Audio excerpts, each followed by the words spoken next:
Hello again, everybody, and welcome to another episode of Fun and Games Podcast. I'm Geoff Moonen. And I'm Matt, aka Stormageddon. And last episode, we were discussing certain peripherals, means of control, sort of how you interact with the games. And this got us thinking about certain genres of games that almost seem to call out for it. And one that was popping up a lot last episode was the rhythm game genre. And I thought it was worth exploring that corner of gaming a little deeper. Yeah, for sure. I mean, my experience with rhythm games was actually very much focused on peripheral relation, only because I hadn't discovered the earlier games till after the fact. With the exception of Pa Rapper the Rapper, the first big rhythm game I played was the original Guitar Hero, which came out back in the ye olden days of 2005. And for me, it was living out the fantasy of being a musician when I, at the time at least, was not one.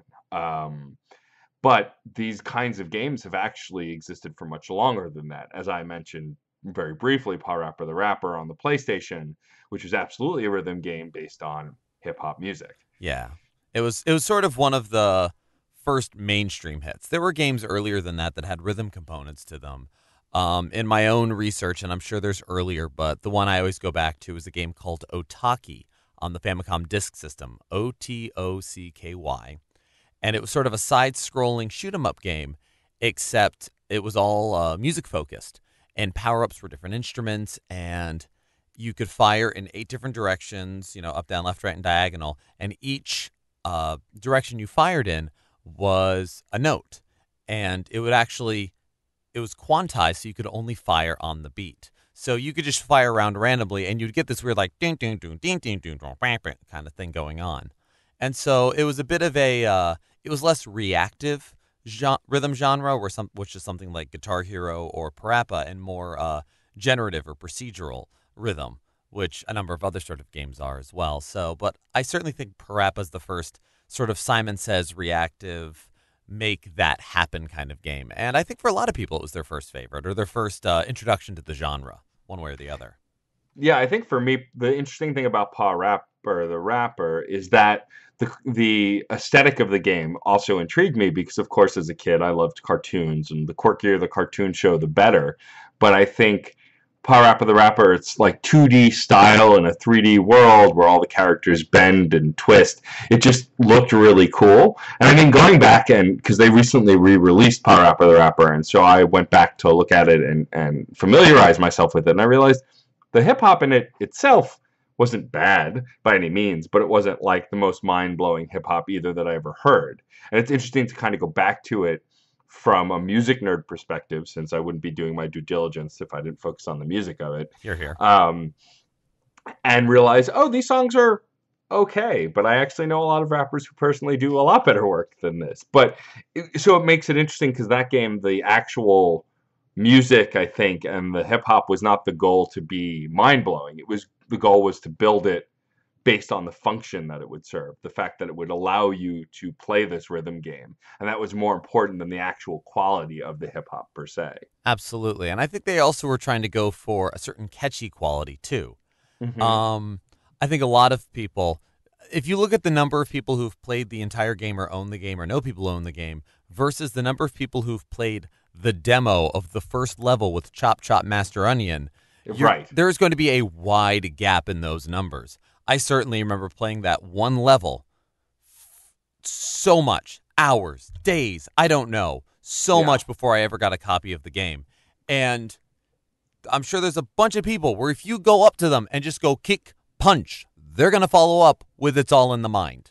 Sure, of course, because that was the most accessible part of that game. Because it was back when you lived and died by demos because you couldn't just download anything in those days. Absolutely, yeah. And because they were so catchy and because it was a Simon Says kind of thing, it didn't matter what they were saying. Whether Hmm. it was as complicated as in the rain or in the snow, I got the funky flow, but now I really got to go. And you parrot it back. There's still an element of catching on to what's happening, and it got in your head. Yeah, for And sure. it was sort of like the Tetris effects, the Pac-Man fever of a song in a game. And the song wasn't just walking around humming the Mario theme or the Chemical Plant Zone music. It had an effect on the gameplay. For sure, and I think it's a different kind of thing because you're getting infected by original works, whereas something like Guitar Hero, which is definitely, I think, the highest pop culture point for a rhythm game. I Maybe agree. not the best, but for sure the most aware people were Most of it. visible, yeah. Yeah, that game was based on mechanics first, and then the music was, structured to fit the mechanic, which I guess could be the same for Power Rapper, but in this case with Guitar Hero, barring a few originals that the studio that created it, they had some of their own bands that they threw in as like bonus content. For the most part, it's all music that you knew already that were original pieces that you wanted to play. Same for Rock Band when that came out, except with all of the instruments. And I think that's an interesting way to look at it because this, you're marketing the game by interesting fans of that music to play your game. It's why they focused on, Guitar Hero Metallica and Rock Band Green Day and Rock Band Beatles as they perfected that formula, they focused in on where the fandoms were for parts of music history and then used that to sell the games. Yeah, you're getting people in on as fans of the music. To keep harping on Parappa, I can't imagine lots and lots of people who got that game were getting it because they were diehard hip hop fans. Right. Whereas Guitar Hero Metallica, if you're not into Metallica, you're not getting that. If you Right. are, then you are running for it. Exactly. And the interesting thing about Rock Band was that because it allowed you to download new songs every single week, and the songs ran this huge gamut of different genres and artists and old stuff, new stuff, it really did allow anyone to kind of get hooked into that game. Yeah. And it also allows you a certain amount of, and if you get artists with a large back catalog like Metallica, like Green Day, like Beatles, you have a lot of options for basically levels and challenges. It's right there and you just run it through the filter of your gameplay. It's not exactly, drop and play, but it is certainly a formula that no one's going to get mad at you too quickly for following the formula. They'll eventually grow tired of it, but you get a lot of mileage out of it. Sure. Well, and I think also the reason Rock Band ended up outliving Guitar Hero to a point is Guitar Hero in the early days, they made it like an arcade game because it was based on an arcade. So like you would pick your character and there were all these stereotypes based on different music genres, but they had these established characters they created. Whereas Rock Band, its whole thing was it was putting you in the game. You had the ability to create your own character. So now you were in this rock band. You were these band members, which added a personal note to it. Where something like Power Rapper the Rapper, you're playing this character in an established world and an established lore, and you're enjoying it for what it is. Rock Band's taking advantage of your imagination and allowing you to put yourself in the game, sort of like a rhythm game RPG, if you will. No, very true, and truly in the role playing sense, and those sort of games, those sort of approaches, will appeal to gamers. Whereas something like Rock Band, as we talked about last time, that is a way to bring in your non gamers, your casual gamers, Hmm. into the fold. It's a new in. Most people can recognize characters, can recognize art style, but if you're a music fan, it's like, oh, this is a game based around that. I wonder how many people played Revolution X in the arcades because they were Aerosmith fans. I have no idea how well that worked for them, but I'm curious to find out. I mean, it's considered one of the greatest arcade games of all time, but what's really interesting is that I think a lot of people just love it because of how quirky it is and just how great the soundtrack is, but not necessarily because they're Aerosmith fans, but just because it was this blood pumping shoot 'em up based on heavy rock music, or heavy rock music for the time. Yeah, and it was more than a little absurd, but Yeah, to say the least. And I think absurdity sells these kind of games too. I mean, you think about some of the rhythm games that have come since, like Elite Beat Agents and the Final Fantasy rhythm game that came out for the 3DS. mhm. These are games that are taking, or especially Elite Beat Agents, because I get a sense of like Phoenix Wright in that respect that Elite Beat Agents is kind of this absurdist plot that's based around a rhythm game. Yes, and so long as you take it as seriously as you can, it's amazing what you can get away with. And also, it's very funny. Have you ever seen the Japanese games that Elite Beat Agents were pulled from? I don't know that I have. They made two games. They're called, and listeners forgive my poor pronunciation of the language. Asu, tatake, uendan. And like those are three very distinct statements, and you were a male cheerleading squad. Ooh, And cool. in that same way, if people were having everyday problems or big or small problems, and they called out uendan instead of help, and they'd show up and they'd cheer them on. It was like the black school uniforms, the headbands, and everything. And it was it was a game that a lot of people tried to import for the Nintendo DS because, well, it was region free, and they'd made a sequel of it after Elite Beat Agents. The whole reason they couldn't bring it over was a little bit of licensing and a little bit of worry about culture shock. Right. Because there's been a great deal of rhythm games that have been made Japan only for years and years because a lot of them are character based. Yeah. There's an innumerable amount of manga and anime properties, light novel properties, that have matching rhythm games that never made their way to the West because let's talk about niche for a moment here. Yeah. And there it is. But that's changing a little bit. I feel a lot more of the rhythm games that we're seeing these days are kind of idol based. You know, your Hatsune Miku, your the Vocaloids, or the fact that recently it was announced that Persona 3 and Persona 5 are both having dance games made. I don't know as of this recording whether or not they've announced a Western release date, but there's going to be those dance games as well, and those are very character focused. And what's up? I was just going to say, I think that also part of that comes from the fact that we have so much more access now that we can get so many different things. And also, people are becoming more accustomed to crossover media and they're mixing music and music that they love with gaming. That I think there's a larger market for this stuff than was projected earlier on. I agree. And I think because of that crossover, and certainly with property crossover, it kind of becomes less about, oh, what genre is it, and more who's in it, what kind of story is it. Um, when you look at, yeah, something like Persona 4, I think they had the mainline RPG, they had sort of a fighting game, the arena, and they had Dancing All Night. And it was just focused on the characters, focused on the music. So cool. And people can just follow that story, and it's sort of a fleshing out, which is, I guess, a slightly better kind of fleshing out than what happened with Final Fantasy VII. But, you know, I just needed to mention Final Fantasy VII to, you know, check off the bingo card of our podcast. Pretty much, yeah. Yeah. There are a few others, and I'm sure they'll come up later. But yeah, I think also what's really interesting about rhythm games now is that as genres continue to mix and change, and indie development continues to grow, you're able, as a smaller studio, to kind of take a risk and look at things that larger studios may not. Like, there's a game that came out called Thumper. The developer is called Drool. And the composer of the music in it is Brian Gibson.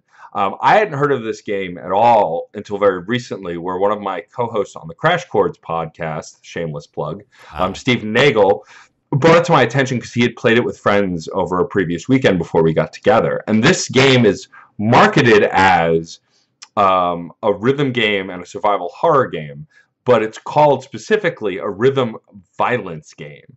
And the reason is because you're on this track as this spaceship sort of, and you're hitting the turns and walls and shifts and adjustments as the beats strike and as the mute, like instead of the rhythm just guiding how you move, you're also creating the music with your movements, and the things you hit and the way you change and shift create the music. And it's all based on speed and defeating these creatures. And it's just a really interesting concept for a rhythm game because it's not just about, following a set of instructions, but you're creating the music, but you're not just playing a standard instrument. It's based on these violent acts and this destruction and how you move this ship. yeah, it sounds a lot like a crossover between something like Wipeout or N2O Yeah. and the Amplitude games that Red Octane came out with before Guitar Hero, Yeah. which are in fact great games, but they were well before their time. Nobody knew what to do with them as far as the gaming public goes. or maybe there Yeah. just wasn't enough of a independent game reporting scene for it to get the attention it deserved. And now's a great time for something like Thumper to be out and about. Yeah, and I mean also in the golden age of Steam, like you can bring access to these kinds of games that you might not have been able to before, especially considering peripherals are becoming, as we were talking about, a thing of the present and the past. The fact that people are finding a way to design beyond the peripherals, Yes. especially with VR and some other things, so you can work, they're making it so you can work with and without peripherals, which I think is interesting, which was harder to do as peripherals were more complex and the technology may not have caught up to them. I mean, think about games like Just Dance and DDR, which we talked about when we talked about peripherals, which are also rhythm games. Yes, very But, much. the idea that it was an arcade for so long because you couldn't make a pad to bring home until they created that kind of a technology.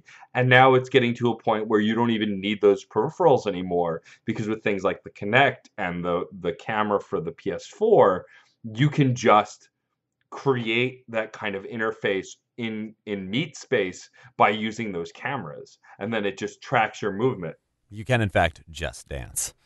Right, exactly. I mean, that's what's interesting to me about Just Dance for the Switch is, it's still using these essentially the Joy-Cons are Wiimotes for that purpose because it's following your movement, but it's become so much more precise because the technology has finally caught up to the game ideas. It's very interesting. There are, I feel, a number of control schemes and play styles or even game lineages that you can track that very same idea. The Hmm. I mean, sort of like the Switch Just Dance, how that's going, to me feels as though the modern iteration of Samba de Amigo for the Dreamcast.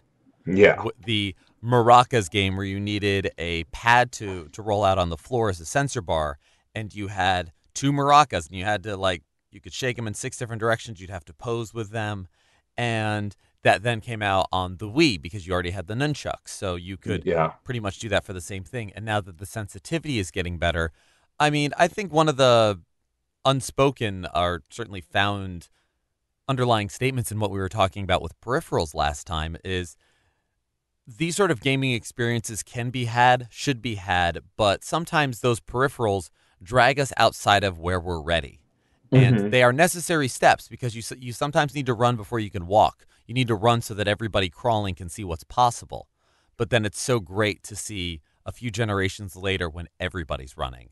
And who's to say what the next run will be while we're crawling now? But I'm excited to see it, and I'm excited now to see we're also with as you put it, the golden age of Steam, and I wholeheartedly agree. We are also in an age of hyphenation. You take this piece of this genre and this piece of this genre and this piece of this genre, and you pen pineapple apple pen the whole thing, and you just put it together, Right. and it's its own thing. And rhythm games, I feel, are one of the best genres to take elements from to put into other games Hmm. because rhythm games on their own, you are limited certainly by the amount of time in a song. There's the difficulty in being able to pause or unpause. Levels in Parappa and Jam or Lammy, if you hit the start button, you couldn't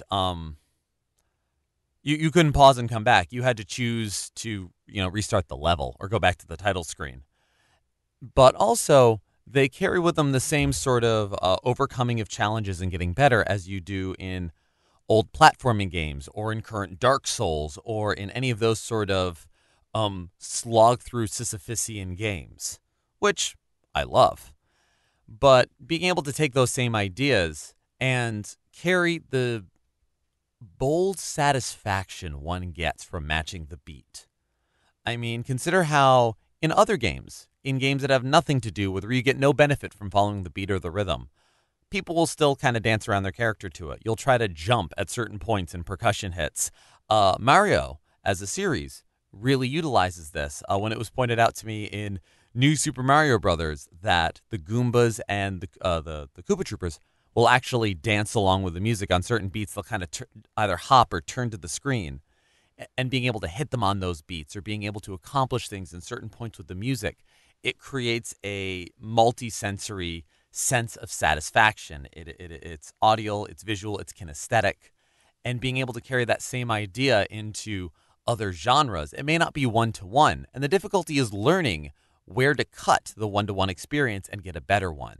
One of my current favorite indie games is a great example of this, and that's Crypt of the Necrodancer, Hmm. which has been out for a few years. I was late to I was a latecomer to it, but I knew from the time it was first announced that this was a game that was going to appeal to me, and it does not disappoint because they are mixing a rhythm game mentality with roguelikes, with the procedurally generated dungeons, Right. with sort of a genre that is built on waiting and planning in a sense, because you could be surrounded by enemies, you could have imminent death, but nobody moves until you move. But you start adding the rhythm elements in the music and the fact that there is a limited time, it is its own timer, like a Mario game, like playing Gauntlet, and like Sonic. And you then got to go fast. You need to start matching those beats and making those quick decisions. And you're not just randomly slamming on it and button mashing. You can't be. You need to follow the beat. And so that's one where it was a very glorious hyphenation. And I look forward to seeing more games that explore that kind of idea, even. Well, yeah, and I think that we're going to continue to see that the more that these genres grow. I mean, even take a look at something like Dark Souls 3, where a show that I like called The Science, hosted by a guy named Austin, it's on the Game Theorist YouTube channel, Yeah, yeah. did the science of Dark Souls 3, and there's a boss. Dark Souls 3 is, all the Dark Souls are known for their difficulty, but there's a boss that he was able to prove that you can defeat more easily if you follow the rhythm of the music playing during that battle, which is really cool to see because that had to have been an intent by the developer, but for it to not be made obvious and that you have to figure that out, you have to theorize, as it were, is Mm-hmm. a really neat addition to a game that's otherwise not considered a rhythm game. Yeah. And you don't need to make it a whole big deal. It's not like that boss fight in Stubbs the Zombie Rebel Without a Pulse where you need to dance off against the mayor. It Right. simply is a matter of, and I think that's why I'm drawing parallels to platformers, because running a platformer, you can only run so fast, and you know when you need to jump, when you need to duck, when you need to move, and you're picking up the rhythm and the cues at a certain tempo.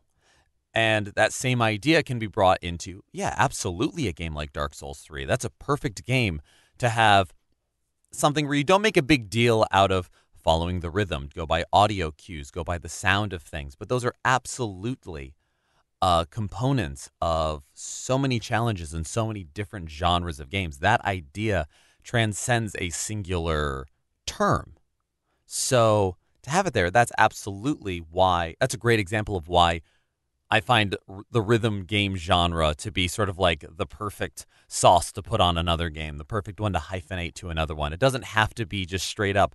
This is a DDR clone where, your player is a barbarian in this dungeon and you dance this to cast these spells. That's a little Yeah. bit of a one-to-one and can be a fun experience. But like we were talking about last episode, those sort of experiences, and certainly the physical ones, can get very tiring, and these do not call for a sustained enjoyment of the game. And putting them into something like a boss, that is exactly the amount of bite-sized time that you need. It is a challenge that you want to get better at and surmount. You feel the satisfaction of figuring out that, oh man, if I just listen for when this happens and then right after I do this, you solve the puzzle and you get the satisfaction of all the pieces are there and you put it together.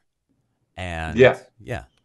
Totally. And I think also when we're talking about how these games have grown and changed and how the genres have hyphenated, something that I find really interesting to kind of come out of the rock band and guitar hero and DJ hero era is that a game like Rocksmith where you actually plug your guitar into your computer or into your console and it teaches you how to play guitar and becomes an assist for based on something that you were playing a plastic instrument to kind of flesh out and help you learn the basics at least of guitar work. I think is really interesting because now it's less about buying a peripheral and more about buying a game and then using an instrument that you can use in actual life and learning how to play it. Because in the days of Rock Band and Guitar Hero, the guitar, the vocals for the most part, and the bass didn't really teach you how to play those instruments. The drums, on a very basic level, did teach you the essential rhythm for those games. So Yeah. in theory, you can learn drumming basics from it. Yeah, your Though it your wasn't your physical rhythm would get better. right. But this game, Rocksmith, was the first thing that was released where it's like, hey, you like these games where you learn how to engage with this music. How about learning to create it and replicate it yourself? Which I think is also a really neat idea. And I've always wondered how maybe other rhythm games can incorporate other things in a similar way. Yeah, and I think there have been some attempts in recent years. I'm trying to remember what the name of this game is. I think it's called like Rock the Dead or something like that, where it was meant as a zombie shooter game where you played guitar. Oh And yes, I do remember that. I think you might be right about the name, but I do remember that game. or like Rock of the Dead or yes, Rock of the Dead. And it did not do well. It even had like celebrity voiceover attached to it. I think Neil Patrick Harris was part of the cast, Correct, yes. and it just did not turn out well. And that just goes to show that it's not a perfect conversion. And just going, but you control it with the guitar doesn't make it better necessarily. Right. I actually feel, certainly the Guitar Hero peripheral, it would do best for a side-scrolling shoot 'em up like Gradius, Yeah. because Oh yeah. you would use the strum bar to move your ship up and down, and you would have the 5 buttons in order to do either different attacks or select your weapons. Maybe even fire behind you. And there's already the gyroscopic in there for doing star power, and that's either you can do like the whole big missile barrage or anything else. It's all right there. You could play Ikaruga with this thing. I don't know, or something that's already designed for it. You look at what components are already there and you make it happen. Yeah, for sure.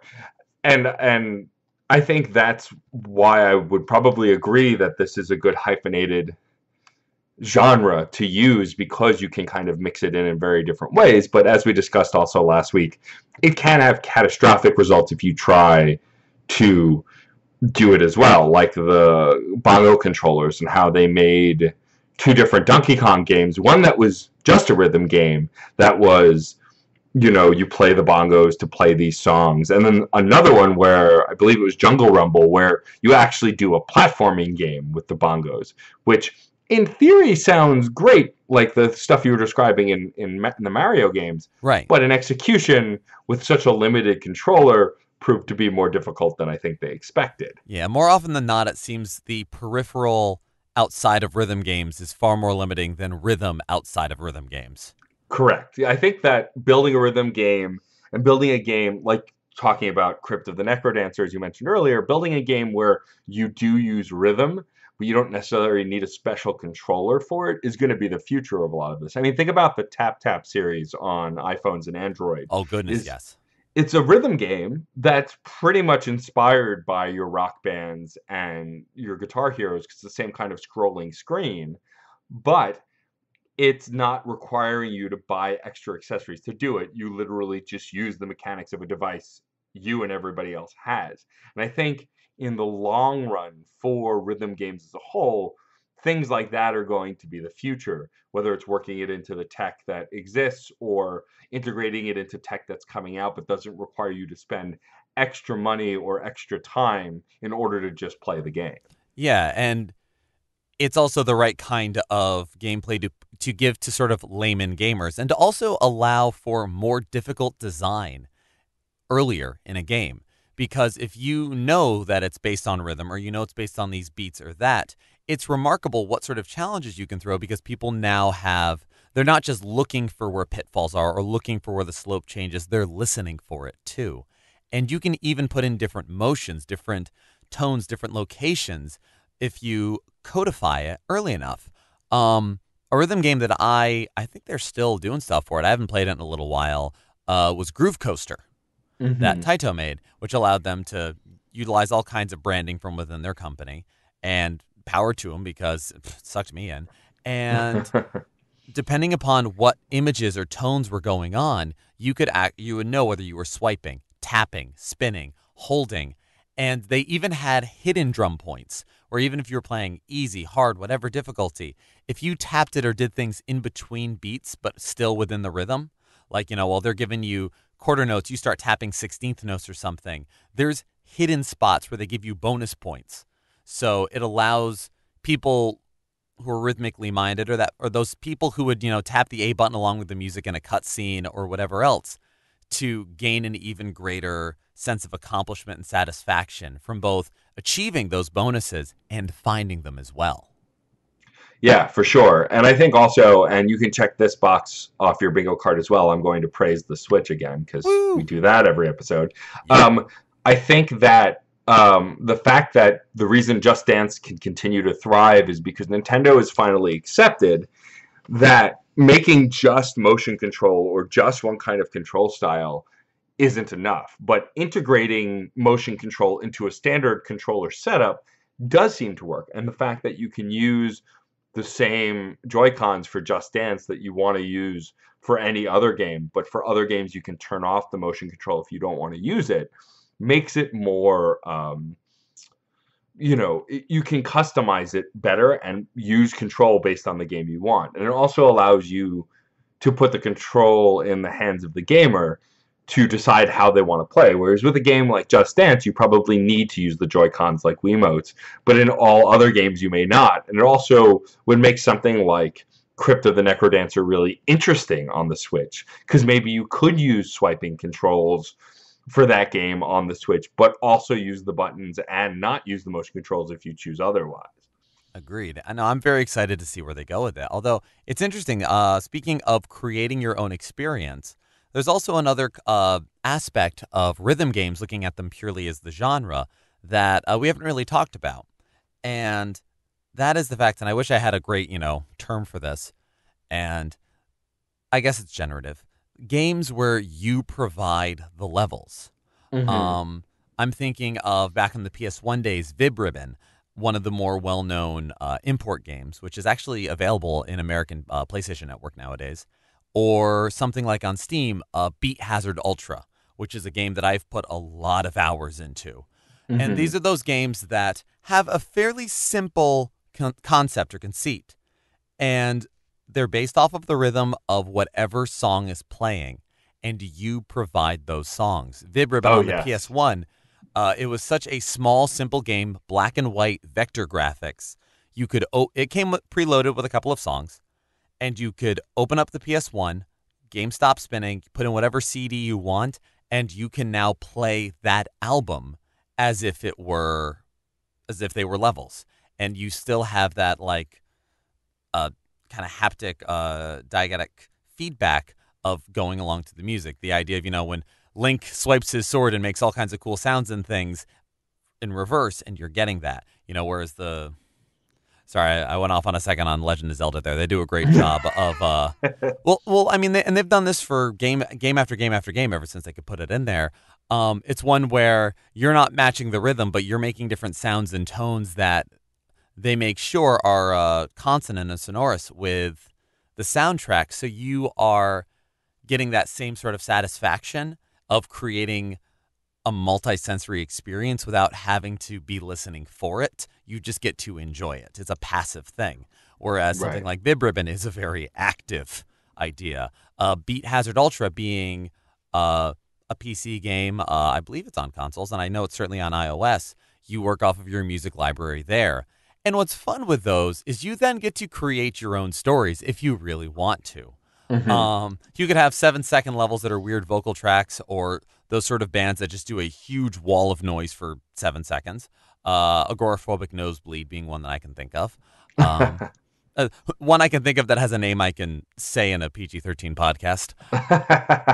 Or like epic long songs. You want to take prog rock and give it a space theme. It's calling for that. Right, of course. And so you then have a game that is not necessarily rhythmic in gameplay. Beat Hazard Ultra is not a rhythm game, but it is a game that is heavily influenced by music, and it is sort of musical gameplay.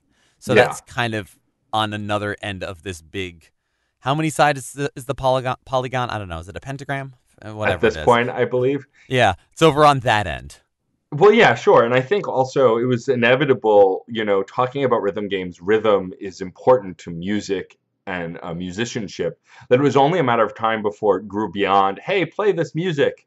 There, you're playing a rhythm game. Like it was, especially as music grows and the genreification of music just expands and expands, and there are all of these different things. I feel like gaming growing so exponentially as well. Like I said, I think the biggest part of it is the fact that all of these indie developers have a way to get their games out and reach people. In the age, of course, of Kickstarter and all of that as well, we're going to see so many hyper fractured game genres that pull on so many things. And for sure, rhythm games are only going to grow and probably move further and further from just purely about music. I mean, you'll always have your Dance Centrals and your Just Dances and DDR and those kinds of games where the music, it's just about the music and moving. But you're going to grow beyond that, I think. The idea that maybe, and I haven't seen this yet, but I would love to play this kind of sci-fi, shticky 80s style game where you have to dance to win, like win battles or save peoples, save the princess or save the prince, as it were. Like, and maybe dancing your way through battles and stuff. I mean, or a dancing fighting game, that's more like as you dance, the dancers fight it out or something, or break dance against each other. Things like that. No, absolutely. I think that would be a lot of fun. And yeah, and that's the kind of thing too where, especially because it's a bit of a throwback genre, you could even make use of old peripherals if you want to, or Right. just simply go over the top with it. Yeah, you're going to find more games that are almost pure and pure just rhythm. Hmm. I'm trying to remember right now. I had seen early demos of a game a little while back. It was meant to teach you polyrhythms and was Hmm. all about the seventh beat. And it was samurai based and had something to do with Ooh, heartbeats. interesting. And it was something where every time you were hitting the seventh beat, but they would obscure it differently. They'd have other rhythms on top of it, and you needed to keep the core of it. And it was one that actually did teach a little bit of rhythm and focused it, but was also kind of a fun game and got that great satisfaction of boom, got it. And Right. then you have on the other side of things moments where you're either creating the musical experience by how you move or where you go, or something like the Dark Souls 3 where, you know, cues of a challenge are coded to the music. We have so much more space and so many different sizes of teams and platforms with which to make these things happen that yeah, we can music is in just about every game. So it's Yeah. very interesting to see the full gauntlet of how we can then gamify the music already. I really enjoy we mentioned a little bit about how there are a lot of anime franchises that have rhythm games to them. Right. And I mean, we mentioned Theater Rhythm Final Fantasy. I enjoy that you can also have those sort of games because there's a lot of games that are already out there where people love the music, love the Hmm. soundtrack. And if you're not a rhythm gaming fan, maybe it's not for you, but it's also an interesting way to look at being able to play the soundtrack. If you love the music of all of these different games and you just want the soundtracks to them, but you don't necessarily want to listen to them just, in your car or whatever else, you can do that. But there's also this sort of in between where it's all about enjoying and focusing on the music itself, but there is also a game aspect. Well, it gives you a sense of interaction with the music that's not playing it, but still a form of play. This idea that you don't, because of rhythm games, you don't have to be a brilliant instrumentalist or even someone who plays an instrument at all, but you can still interact with the music in a way that's not just listening passively or actively, but actually doing something with it. Being able to, touch it, so to speak. The idea that you can physically get involved in it, even if you can't just play an instrument or don't feel like you can dance. Right. And just the same way as you don't need to be able to play the instrument, you can also take these games out of the context in which they first appeared. Yeah. If there's a certain boss theme or a certain escape music that you really enjoy, but it takes like 5 hours to get to that part if you start the game and you don't have a save file there or you just don't want to deal with that, but you can still enjoy the music and even enjoy playing the music at the same time. Yeah, for sure. And I think there are tons of other genres that would really be great to do what that Final Fantasy game did. I mean, if they found a way to do it with Mario or Zelda, I mean, imagine being able to play some of the orchestrated themes in some way from Zelda on a rhythm-based game. And I think they did. I know they did Dance Dance Revolution Mario Mix, but I, Yes, I, I think bringing it to an easier form of control would play out pretty well. I think. I would And agree as well. although I do have to ask, what is your favorite rhythm game? Or It's tough for me to choose only because I like different things about a lot of the different rhythm games. But absolutely, if I'd have to pick one that I go back to every time and it puts a smile on my face, it would probably be Beatles Rock Band.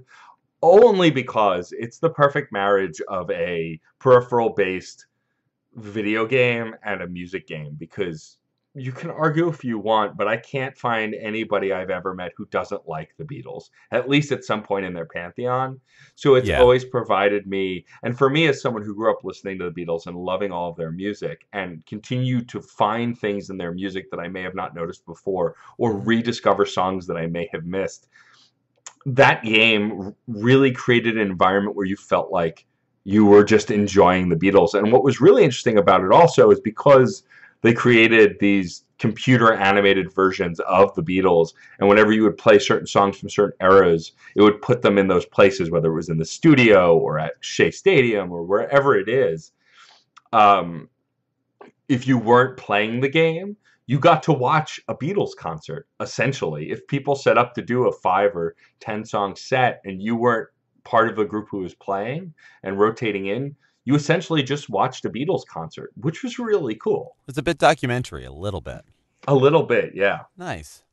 Well, mine kind of is on the flip side. I think my favorite is Guitaru Man for the I had a PS2. feeling you were going to bring that up and was surprised you hadn't yet. I was saving it. Well, we'd actually been talking around it a lot. Elite Beat Agents and Osutotake Uendan were made by the same company, made by the same people. Right. And Guitaru Man, I mean, I also love Rodney Greenblatt's art stylings for Parappa and Jammer, Hmm. and the working with the limitation of polygons to create a charming world is fantastic. Guitaru Man is just my kind of absurd. Right. It's a very challenging rhythm game. It is one where you not only have to like match the beats, you've got to follow, literally analog stick directions, and it has a little bit of that shoot 'em up feel to it. There's a bit of Hmm. back and forth that goes on, change of phases, so it doesn't get ever too stale. All of the songs are different genres. They're not locked into just guitar, not at all.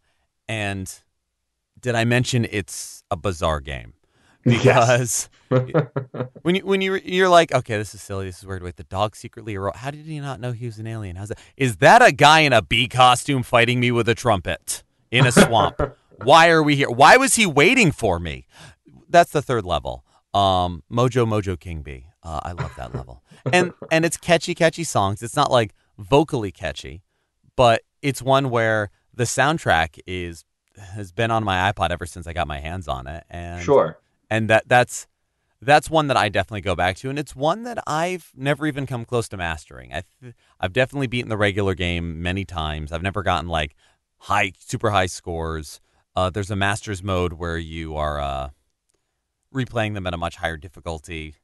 I've gotten pretty far in that, but it's a game that it continues to challenge me and continues to delight me. Awesome. Yeah, it's one that I've always wanted to check out. I've watched videos online of it because I've always wanted to see what it was about, and it is a truly bizarre game. But I think it's one also that would do well if it were re-released on Steam or on PlayStation or something. It did Because get a re-release on the PSP, if I'm not mistaken. okay. Well, But then maybe if we could get it for a release on a console that people actually play, that would be yeah, helpful. exactly. I And know. no, you're right. It's one of those. Well, it did get a re-release, technically. Technically, yeah. Well, and it's kind of funny too to see some of these rhythm games come back because a lot of them came out before HD televisions, and now the lag has to be compensated for. I think there was some difficulties with the release of Parappa the Rapper on PS4 in terms of input lag, Yeah. where you weren't necessarily on the original quite matching up with the visuals. you did need to follow the beat. I Hmm. haven't had a chance to play it myself, but I hear there's a little bit of a mix up in that. So it's interesting to see what comes back. Those ideas that were a little ahead of their time making a comeback. I know there's just been a re-release of Patapon, another Yeah. PSP game that's actually getting out in the public, which was also a very fun game. But we'll see how inputs deal with that too. The limits of technology, I suppose. Right. It can swing both ways. And I think also, like, and as we continue to explore different genres of gaming, I think you'll find that technology can both hinder and help those genres, especially if they make a resurgence, because the tech is always evolving. And if you're going back to a previous genre or a genre that's just had longevity for a while, it's going to go through changes as well with the changes to the tech. Yes, absolutely.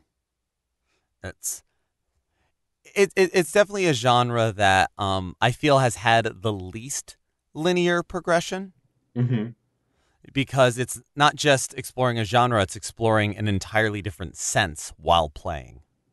Yeah, I would agree. I think that it's gonna continue to come and go as music changes, as gaming evolves. I think it's one of those genres that will never disappear and probably will continue to blend even more than it has already. Yeah, and I feel in future episodes we'll probably either get into certain games in particular or certain gameplay styles, but as rhythm in general, music I don't think is going to be leaving games anytime soon, which No. means we're going to be playing our music one way or the other. Yeah, for sure.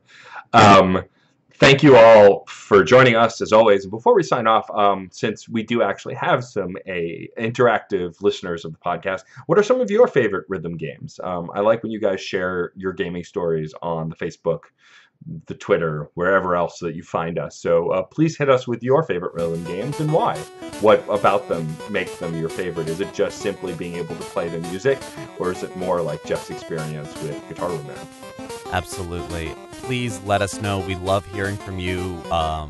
Thank you once again for joining us. I'm Jeff Moonen, And I'm Matt, aka Stormageddon. and happy gaming.